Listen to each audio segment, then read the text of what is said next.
Welcome back from the lunch break.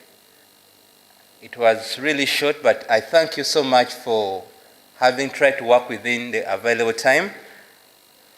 I'm sure it was very necessary. We are re-energized and ready to finish what we started. We left with 2 panels, and the first panel is already set. It is the panel that will be chaired by Ms. Devota Nue, that looks at the duty bearers. We will be looking at psychosocial support for refugees in detention. We'll be looking at mental health and education, are schools equipped for mental health needs of learners. And we'll also be looking at psychosocial support for refugees in pursuit of justice. I would like to hand over to our session chair, who will introduce our distinguished panelists and right away guide us how we proceed. You're welcome.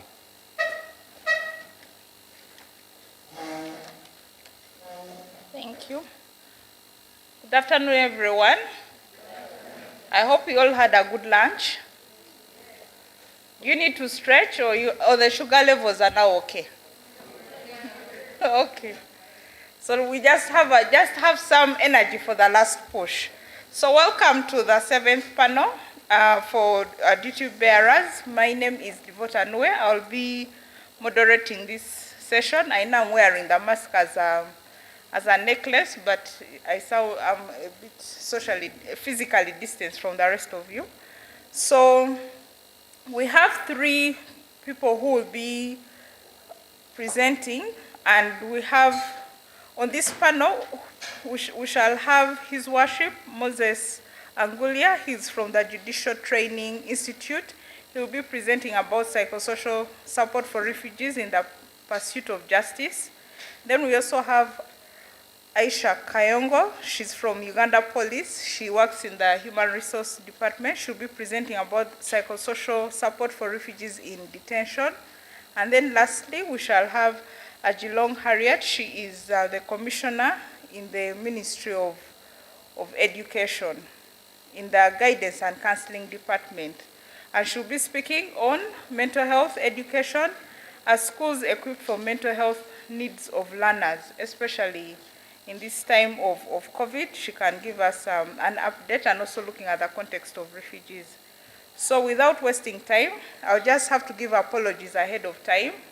Our first speaker is His Worship Moses, and he will, shortly after his presentation, he'll have to excuse himself because he has another event at the Judicial Services Institute at 3, where the Chief Justice is, and he will make his remarks and unfortunately not be able to respond to the questions. I also would like to welcome our online participants. Thank you. So Moses, you're welcome to present. Thank you.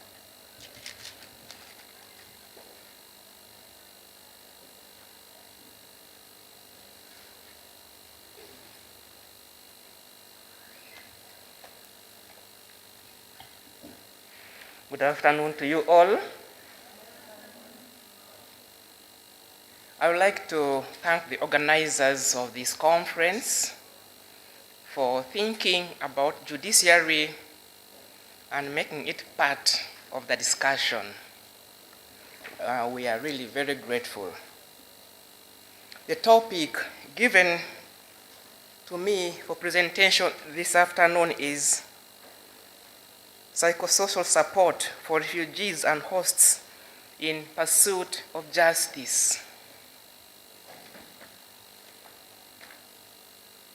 I know you have talked a lot about psychosocial support, and we have a saying in the legal fraternity that you may be experts, but we are experts of experts. So in that regard, I may not need to confuse you with the double expert knowledge of the definition of psychosocial support. May you go to slide number 4.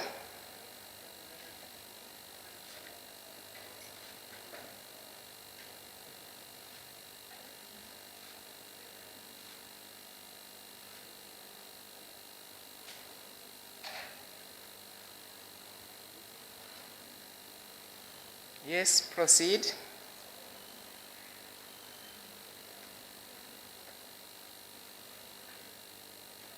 Proceed. Okay.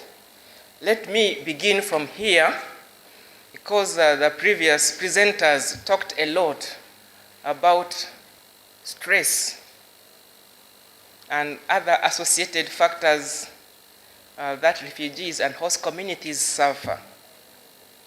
Now, I would like to begin with the stress baggage carried by refugees and host communities.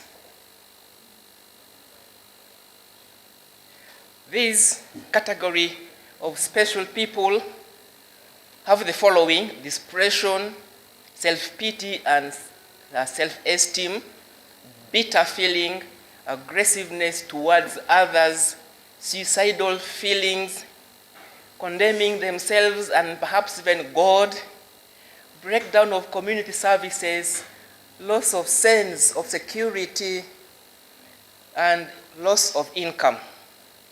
And when you have all these negative factors upon you as your baggage,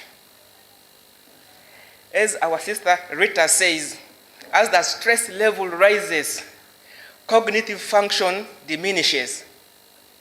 So people who come to court, the refugees and the host communities, carry that luggage. And the refugees basically are involved in criminal matters. We have few refugees who are involved in civil matters. The civil matter refugees are mainly those in urban centers. So what then is the intervention of judiciary? What's the response of judiciary when somebody comes with all this baggage? Yes, we proceed.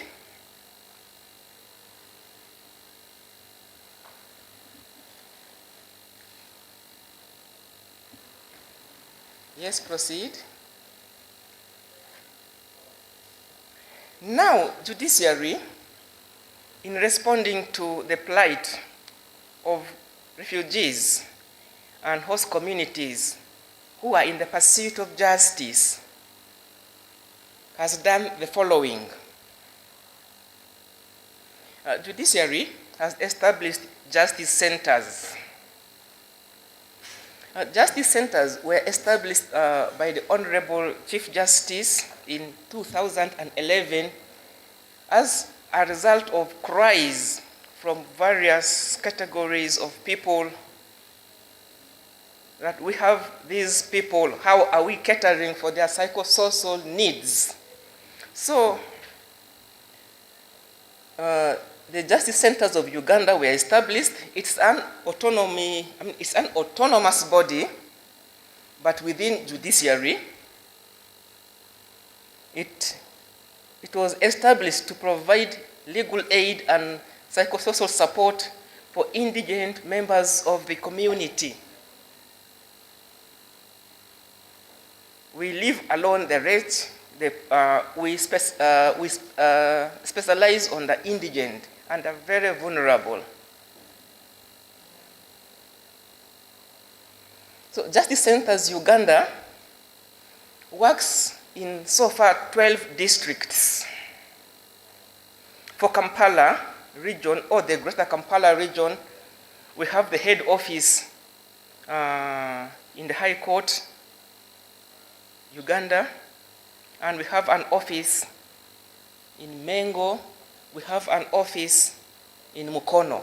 These cater for the psychosocial needs of the urban refugees. There are, as I have said, there are 12 of them. That is the list where we have offices. And the 13th one is soon going to be established in the West Nile region to cater for the big refugee population in the region.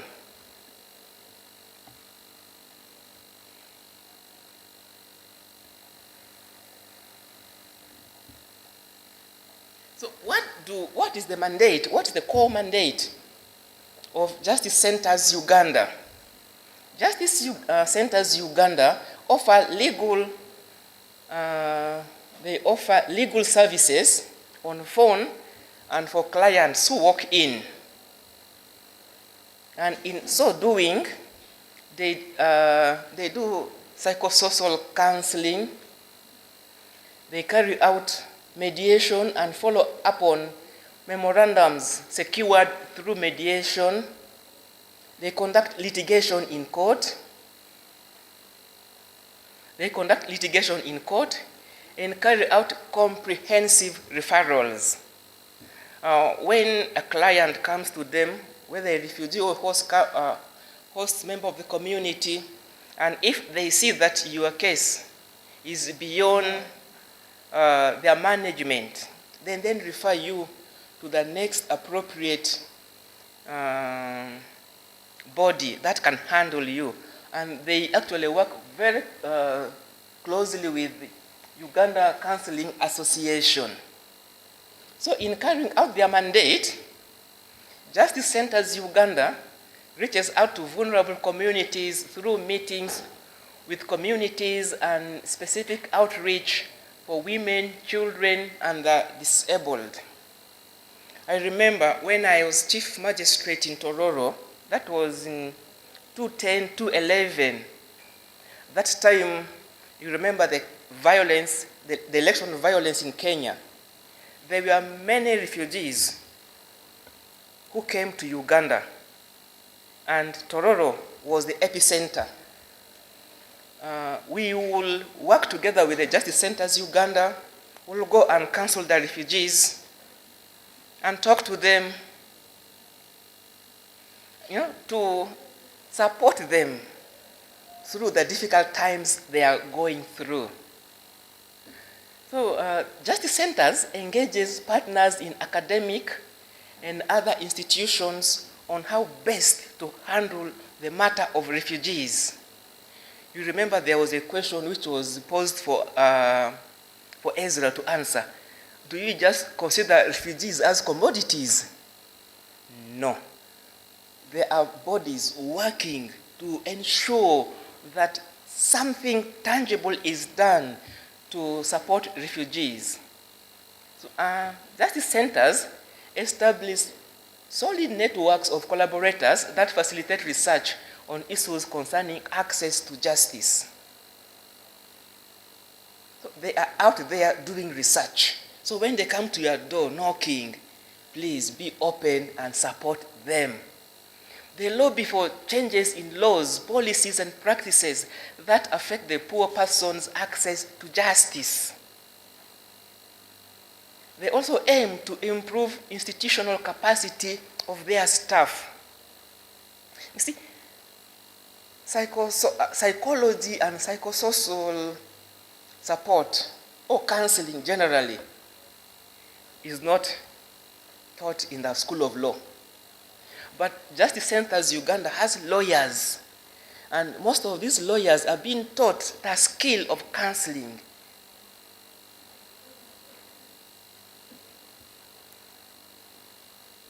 So, Justice Centers Uganda has full-time psychological counselors at each of their centers, and the provision of psychosocial support by Justice Centers Uganda makes it stand out. For example, psychological counseling has empowered court users, refugees and host communities alike, even others who are not refugees, to manage their emotions in order to enable them either solve their disputes amicably or go through legal process with contentment and peacefully. So before you come to the courts of law, they are there to support you. And once you are supported, that burden which we talked of comes down. Counseling enables Justice Center Uganda to understand and address root causes of conflict, thereby avoiding a number of uncalled for processes. They will be able to understand what the refugees need and how best to handle their matters. Justice Centers has established partnership with other counseling institutions, as I have said earlier, and as I had said earlier, Uganda Association of Counsellors, for purposes of referring and managing difficult matters. And Justice Center Uganda engages qualified volunteers and offers regular training for legal and paralegal staff to enable them to understand how to manage psychosocial needs.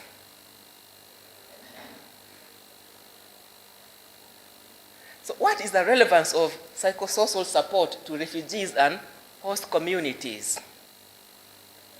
1, it enables them experience love. And the moment you love somebody or you show love to somebody, you will be at par. And that person will open up and will be comfortable. It also enables refugees and the host communities to feel protected, that when I go to court, I will have a leeway out. There is legal protection awaiting us. It builds meaningful relations between refugees and host communities, and even those who are not members of the host communities. And it helps to have a sense of self-worth and belonging. Self-worth is very important. If you don't have a sense of belonging, isolation comes in, stress and other associated factors, and they can cause you many other physical and mental challenges.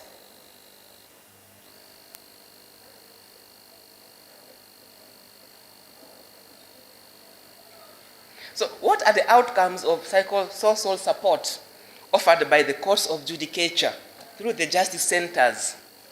Increased access and utilization of basic care services, and improved physical, social, and emotional well-being of the refugees and the host communities.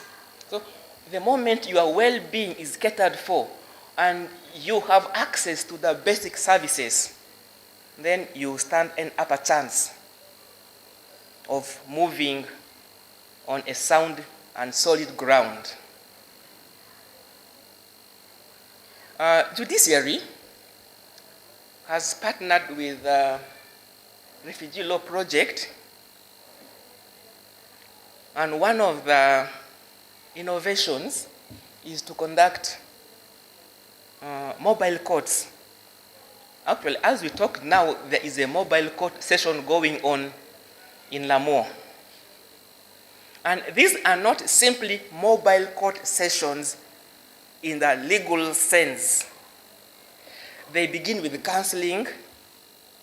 They counsel the members who head refugee units. They counsel the refugees, they counsel the host communities, and by the time the court sessions begin, the tempers of all those who are involved comes down. Yes, we proceed.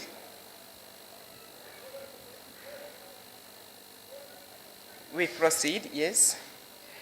Judiciary has this strategy of court open days. It is at this fora that members of the community are called upon to come and discuss matters concerning them. And in most cases, the top management of judiciary is involved. Sometimes the Chief Justice goes, the Principal Judge, the Deputy Chief Justice, and the other high-ranking officials. They go and interact with the community. They talk to them, they counsel them, and let them know how best to access services in the courts of law. At the end of it, there is a Q&A session where the public freely interacts with the court officials.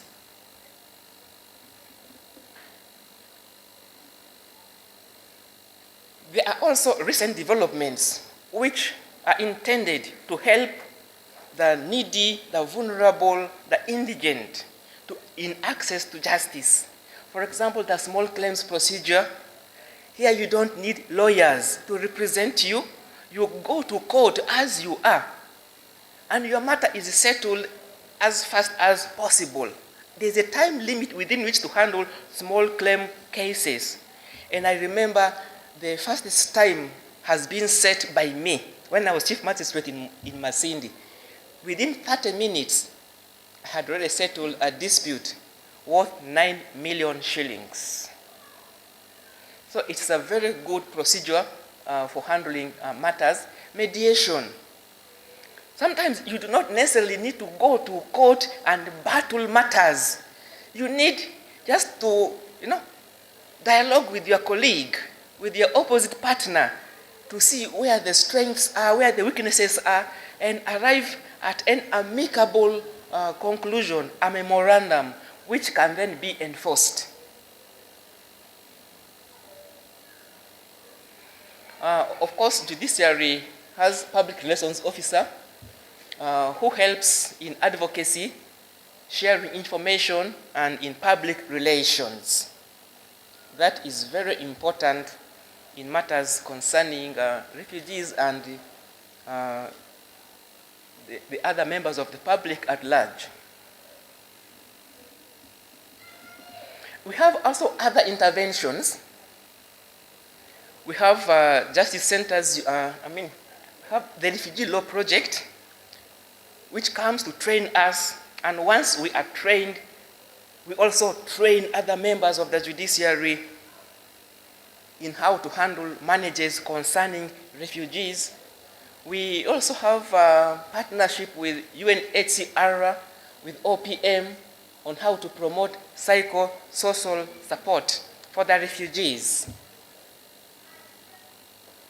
And of course, the end result is reduced emotions. Refugee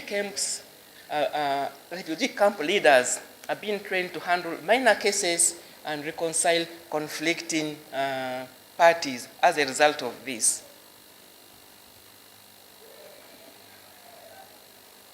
We also have Uganda Law Society. They also provide legal, this is also one of our partners.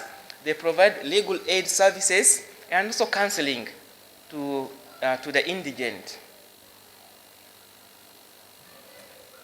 Maybe go faster. What are the challenges we face in providing psychosocial support? See, this is an emerging area in the adjudication process. Not many judicial officers know about it. So they are bound to fault. When somebody comes and shows anger, you may think this person wants to undermine your authority as a judicial officer, and yet there are burdens this person is carrying. We have few court users who understand it too, and psychosocial support specialists are few, young and inexperienced. Somebody may come and tell you, I was raped, I conceived, but my child died. And this is a young lady who is counseling such a person with heavy burden. Somebody who has perhaps not been married, has never known a man, has never conceived. How do you begin to carry the burden, equate yourself to that person's situation? So, but with time, they will learn, and it goes on. So what are the ways forward? Judiciary is striving hard to ensure that more fully fledged services for justice centers are opened, capacity building and awareness for judicial officers, so that they are able to understand these challenges better, carefully examine training needs of non-specialist service providers of psychosocial interventions and those who train and supervise them for the purpose of reaching grassroots levels at refugee camps. There was a gentleman who presented here, Tupokona, Tutapona is doing exactly that. And then justice, law and other sector, together with other partners, are also working hard. That's why you see the police is here. The prisons today is not here. Local government, OPM, all these partnerships intended to strengthen our activities.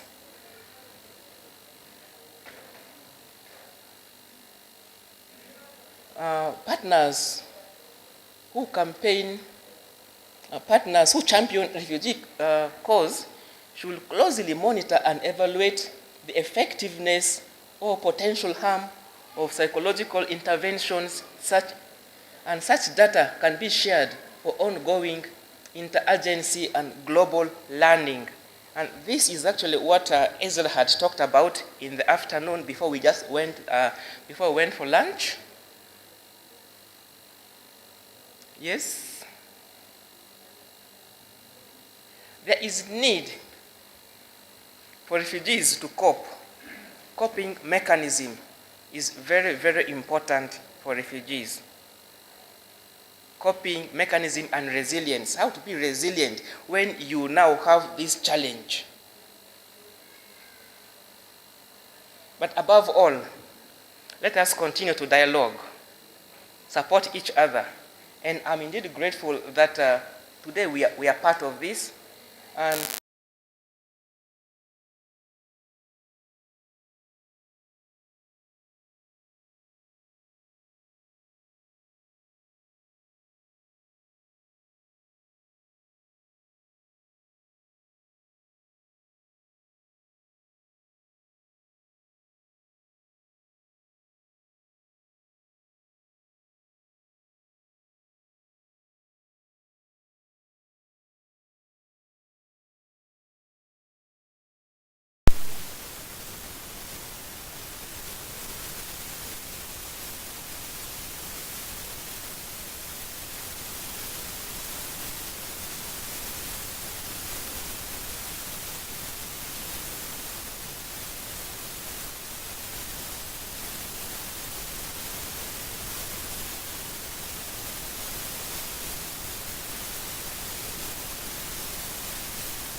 some counsellors, but the number is quite very, very limited and not visible, and it only usually comes into only deal with police officers, those ones who know that that department is existing. But for the majority, we don't have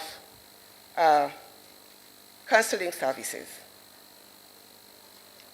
So part of what the gaps that are there, survivors' access to justice may be blocked or delayed, which is very, very common with us, with our justice systems. And definitely, like I say, it's all part of lack of skills. Because especially when it comes to coordination, the referral pathways, majority of us may not know exactly what we are supposed to do. We have seen so many times when we handle cases, and then the perpetrators, they threaten to harm the survivors. It's very, very common with us. That's why we need psychosocial support, because majority of what, as police, we tend to look so much at the criminal bit of it. Issues to do with mediation, negotiation, and counseling are lacking. It lacks because nobody has come out to do it before. So,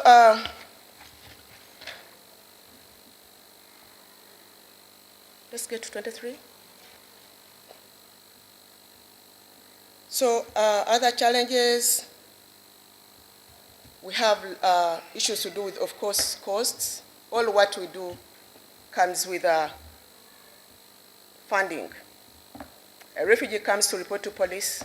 A police officer to go and investigate needs money, needs transport, needs all those facilities. At times, they don't even have, like even just stationery. So you find it becomes so hard.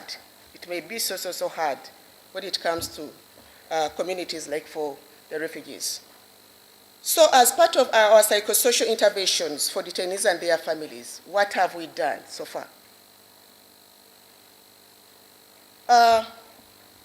Like I said, as police, we work in conjunction with, of course, other stakeholders. Right now, we are involved in cascading the sexual and gender-based violence model on how we manage our cases, because it has quite been alarming. Between March and June this year, the Department for Sexual and Gender-Based Violence recorded up to 7,000 cases of SGBV, domestic violence, rape, defilement.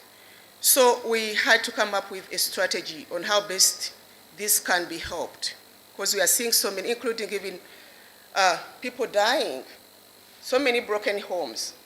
And like we say, even on our part, we don't have so many of officers who can do these investigations. So we looked at coming up with the socio-ecological model. The socio-ecological model initially has been done in conjunction with the International Conference on the Greater Lakes region, the regional training facility on SGBV, on how best we can work with other partners to handle some of these cases. So in this, for now, we started with this, but we realized even this one may not have to take us far.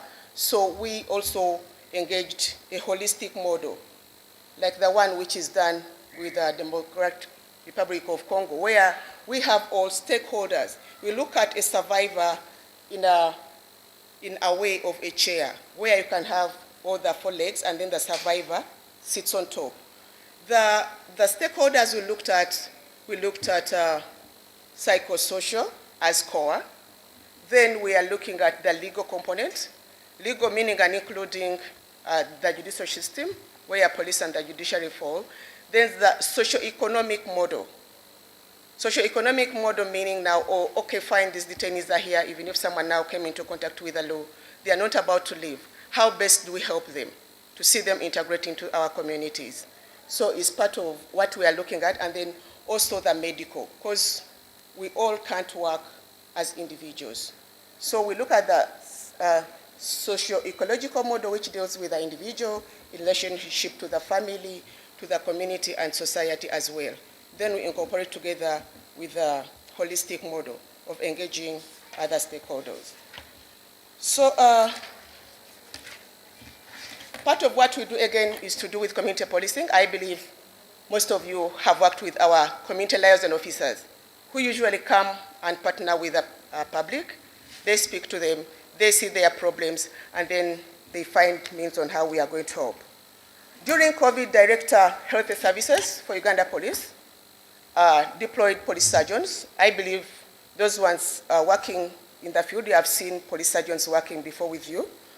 And then we have also been part of the task force for addressing COVID during this season.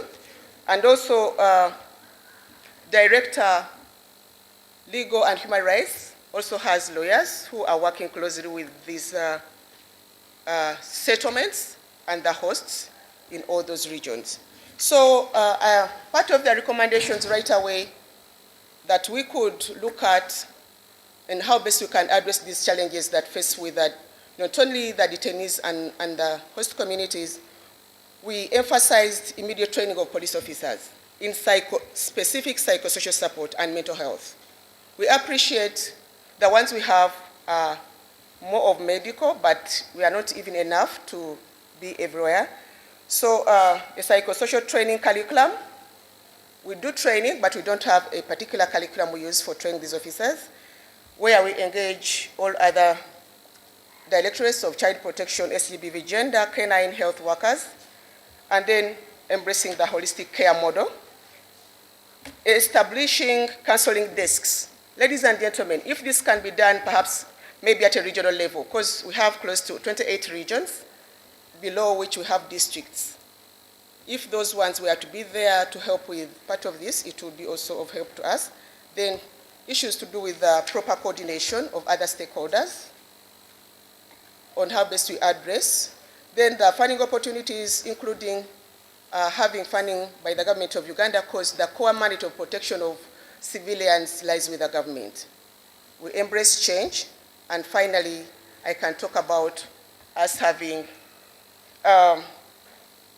action planning. Many times we carry out most of these activities, but the impact, at times we cannot have much to say about the impact. How best the trainings, for instance, the workshops we are holding, how best they have been in position to help. Right now, Moses talked about how we work in conjunction with the judiciary and other stakeholders and the jailers, but jailers, for now, actually is now changed into governance and security, because we realized as government they are doing a lot of funding to us and a lot of activities, but the impact on the ground is not much visible. But this doesn't mean that there isn't anything we are doing as police. So ladies and gentlemen, that brings me to the end of my discussion for this workshop this afternoon. I conclude by saying our actions must always be ethical and lawful. We have to treat others the way we would wish to be treated. So with those few, but many words, I take this opportunity to thank you so much for having been a good audience. And I believe after here, we are going to keep working together as stakeholders. I take this chance to stop here. And of course, having been sent by the Inspector General of Police, who is none other than the Martins Okoth Ochola, we thank you so much, especially the Refugee Law Project, for always considering police as part of your partners. I thank you.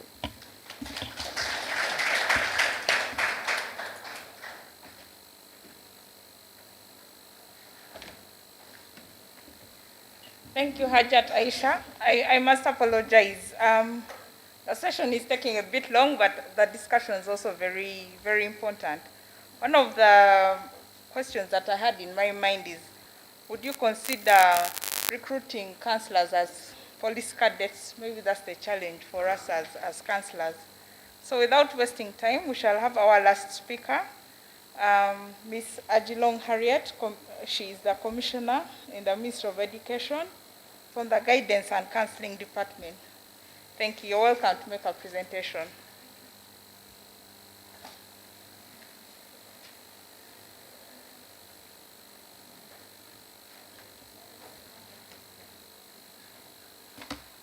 Good afternoon, ladies and gentlemen. She's already mentioned my name, and I would like to thank the Refugee Law Project together with the Uganda Counselling Association for the invite. My topic is mental health and education are schools equipped for the mental health needs of learners in Uganda? I'll try to make a summary. Now, Madame Ruth already gave a definition of mental health. I would not like to go through it, and also the mental needs of learners, children. So what is in place for the learners in our schools? From our point of view, one, we have the Department of Guidance and Counselling that is supposed to oversee the mental well-being. And as you're all aware, as part of our effort, a part of the efforts in the teacher training curriculum, there is a course unit that attempts to prepare the teachers as they're getting out, because they're taken through guidance and counseling, developmental psychology, and definitely this hinges on also mental health issues. Then regionally, under the Directorate of Education Standards, there are officers at the regions who are assigned to oversee the mental health of learners. And still, I think it was last year, local government instructed districts to assign officers in charge of guidance and counseling, and we're assuming that they're also handling the mental health.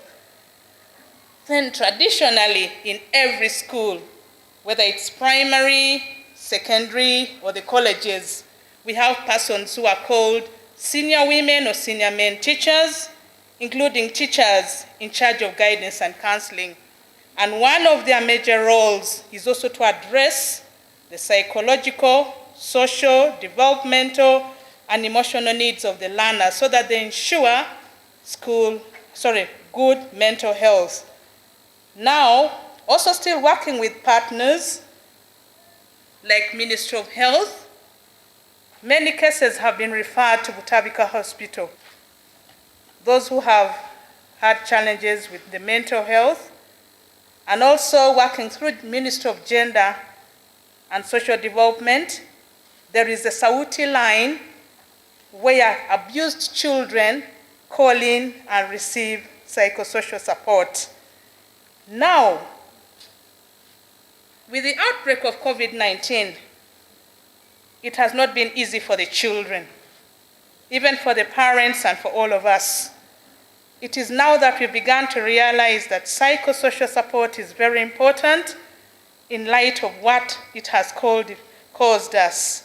Now, as a result of this, with support from the USAID, the Department of Guidance and Counseling established a psychosocial support call center that is manned by 10 professional counselors. And they reach out to children because they call in. Parents have also been calling in. And when we summarize the major concerns, they are all wondering, how do we help each other? COVID is here, it is causing mental issues, talk of the domestic violence, name it. So there's a free toll line where they can call. And also, when we look at our theme, which looks at forced migrations and in the refugees, the ministry has an education response plan secretariat for refugees and host communities. Now, the main aim of it is to ensure that there's improved learning outcomes. But definitely, if my mind is not settled, if I'm not socially and emotionally settled, then I cannot be able to be a holistic child. So working with some partners, already there are some partners who have set up psychosocial support counseling centers or counselors who help these refugees and the host communities. Others, when they identify such cases, they're working with health partners to ensure that these cases are handled. That is what I've mentioned in line with what is in place. We have the structures, but however, there are still challenges. We expect the teachers to handle them, but also the teachers need reorientation. They need to be equipped with skills on how to identify these cases. And also, they need to be equipped with mental health and psychosocial support in order to help our learners. and especially during this time of COVID. Psychosocial support has been there, but it has been lingering. But because of this, it has come out prominently, and we need to do something because our learners are cooped at home. A lot is happening. I do not want to mention it. But come probably soon they'll get to school and our teachers will be overwhelmed. We need to see how to support them to be able to guide these children. I would say, in a nutshell, I have not answered the question, but I believe by the time I finish, you'll be able to know in which state we are. I cannot say yes or no. The structures are there, however, there are challenges. And I would like to say that the government of Uganda, through the Ministry of Education and Sports, and other development partners are committed to equipping schools with skills on how to handle mental health. I know in the next month there will be trainings on psychosocial support and emergency responsiveness amidst COVID-19. There are many other partners also who are working on this area, and I think I would like to end my talk there, and I say thank you for listening. I say this all for God and my country.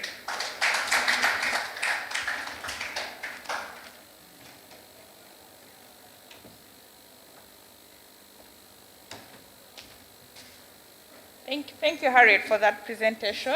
You're right, we don't have answers right now about mental health needs of learners. There are very many considerations we need to make.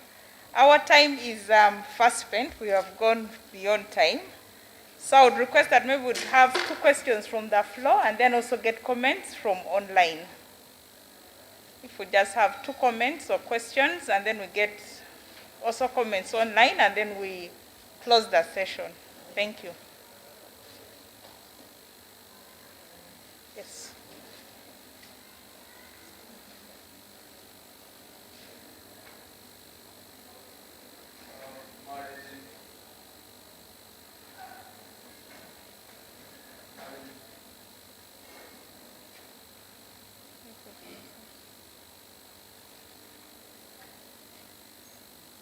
Yaya Zachary from the University of Kisubi.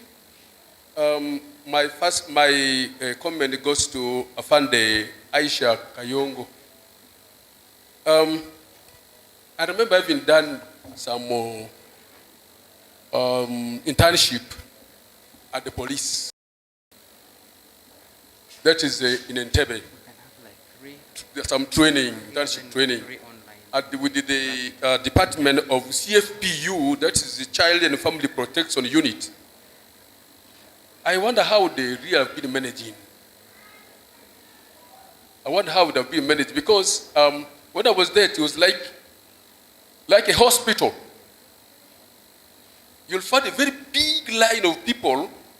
A father going to accuse the wife, wife will go to accuse the husband, parents accusing children, children accusing the parents. A big line every day. Without the training, yes, you mentioned here, I wonder how they have been managing. From here, I'm seeing that there is a need for the police to make a deliberate effort to offer training in marriage and family counseling. Marriage and family counseling.